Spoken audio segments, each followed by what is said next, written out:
প্রচণ্ড গরমে এই আম পান্না আমাদের শরীরের পক্ষে খাওয়া খুব উপকারী। টক জাতীয় ফল এই সময় খেলে খুব উপকার দেয় শরীরে। আজকে বানাবো আম পান্না। এই জন্য কাঁচা কয়েকটা আম নিয়েছি। আমগুলোকে ভালো করে ধুয়ে নিয়েছি। প্রচুর আঠা লেগে থাকে গায়ে। এরপর আমের এই খোলাগুলোকে ছাড়িয়ে নেব। ভালো করে ছাড়িয়ে নেব।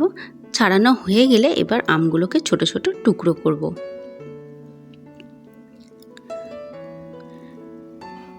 আমেতে এখন আটি হয়নি। আমের ভেতরে সাদা অংশটা এবার ফেলে দেবো।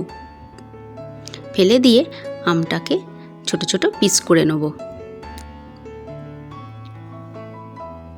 আমগুলো ছোট ছোট পিস করা হয়ে গেছে। এবারে কুকারের মধ্যে একটুখানি একটা সিটি দিয়ে নেব।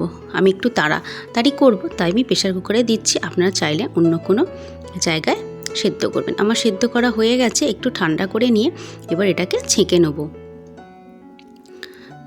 আমের যে পাল্পটা সেটা চামচ দিয়ে নাড়াবো আর পাল্পটা নিচয় পড়ে যাবে। দেখুন আমের পাল্পটা সব নিচয় পড়ে গেছে। এতে দিয়ে দেবো ফ্রিজের ঠান্ডা জল। আমটা খুব কাঁচা মিঠে ছিল, খুব একটা টকও ছিল না, তাই আমি আন্দাজ মতো দিয়ে দিলাম 3 চামচের মতো চিনি, দিলাম একটু বিট লবণ আর দিলাম একটুখানি চাট মশলা। ভালো করে এবার মিশিয়ে নেব। একটা জায়গায় লাল লঙ্কার গুঁড়ো আর নুন নিয়েছি, গ্লাসটা একটু ডেকোরেশন করব বলে। উপরের গ্লাসের মুখটা লেবু দিয়ে একটু ঘষে নিলাম। তারপর এর মধ্যে একটু দিয়ে দিলাম। ডেকোরেশন হয়ে গেল। এবার দিয়ে দিলাম এই আম পান্নার শরবত। উপর থেকে দিয়ে দিলাম বরফের টুকরো। রেডি আমাদের আম পান্না। কেমন লাগলো অবশ্যই জানাবে কমেন্টের মাধ্যমে।